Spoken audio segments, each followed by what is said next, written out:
সাভারে পাওনা টাকা ফেরত চাওয়ায় ৫ জনকে পিটিয়ে জখম করেছে দুর্বৃত্তরা। এ ঘটনায় গায়ে পেট্রোল ঢেলে ৩ জনকে পুড়িয়েও দেওয়া হয়। গত ২৮শে আগস্ট উপজেলার ভাকুরতা ইউনিয়নের ভাকুরতা বাজারে এ ঘটনা ঘটে। আহতদের মধ্যে ৪ জন হাসপাতালে চিকিৎসাধীন অবস্থায় মৃত্যুর সাথে পাঞ্জা লড়ছেন। আহতদের পরিবারের সদস্যরাও আতঙ্কে দিন পার করছেন দুর্বৃত্তদের ভয়ে। এলাকাবাসী জানায়, ভাকুরতা বাজারের নীরব আহমেদ নামের এক যুবক আরিফুর রহমান নামের এক ব্যক্তিকে ১০ লক্ষ টাকা ধার দেন। পরে তিনি সেই ধারের টাকা ফেরত নেওয়ার জন্য আরিফুর রহমানকে চাপ দিলে গত ২৮শে আগস্ট টাকা নেওয়ার জন্য ভাকুরতা বাজারে নীরব আহমেদকে ডাকেন আরিফুর রহমান। পরে তিনি টাকা নিতে গেলে আগে থেকে ওৎ পেতে থাকা দুর্বৃত্তরা নীরব আহমেদকে পিটিয়ে জখম করে। এ সময় তার চিৎকারে তার চাচা আশরাফ উদ্দিন, আত্মীয় মেহেদি, ইমন ও ওসমান বাঁচাতে গেলে তাদেরও পিটিয়ে জখম করে।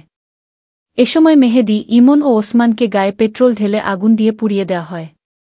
পরে আহতদের উদ্ধার করে চিকিৎসার জন্য সাভারের এনাম মেডিকেল কলেজ অ্যান্ড হাসপাতাল সহ বিভিন্ন হাসপাতালে ভর্তি করা হয়। এদের মধ্যে আগুনে পুড়ে যাওয়াসহ ৪ জনের অবস্থা আশঙ্কাজনক বলে জানিয়েছে চিকিৎসকরা। এ ঘটনায় ভুক্তভোগীরা সাভার মডেল থানায় একটি লিখিত অভিযোগ দায়ের করেছেন।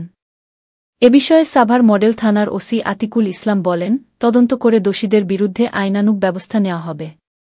বিস্তারিত দেখুন সাভার থেকে বাবুল আহমদের প্রতিবেদনে। আরিফুর রহমান লিটনের কাছ থেকে আমি টাকা পাই ১০ লক্ষ টাকা। সে টাকা দেই বলে দিচ্ছে না। তারপর একদিন বলে কি, আসো তুমি বাইক না আসো, তোমার টাকাটা নিয়ে বসে আছি। তারপর ওর বাসায় নিয়ে আটকিয়ে আমাকে যখনভাবে পিটায়, মেরে ফেলার জন্য ট্রাই করে। তারপর বাসা থেকে আমার লোকজন এসে তারপর আমাকে নিয়ে যায় ঘটনাস্থল থেকে। তারপর আমার চাচাকে একা পেয়ে ঘন পিটানি দেয়। তারপর মাথায় ৫-৭টা কোপ দেয়।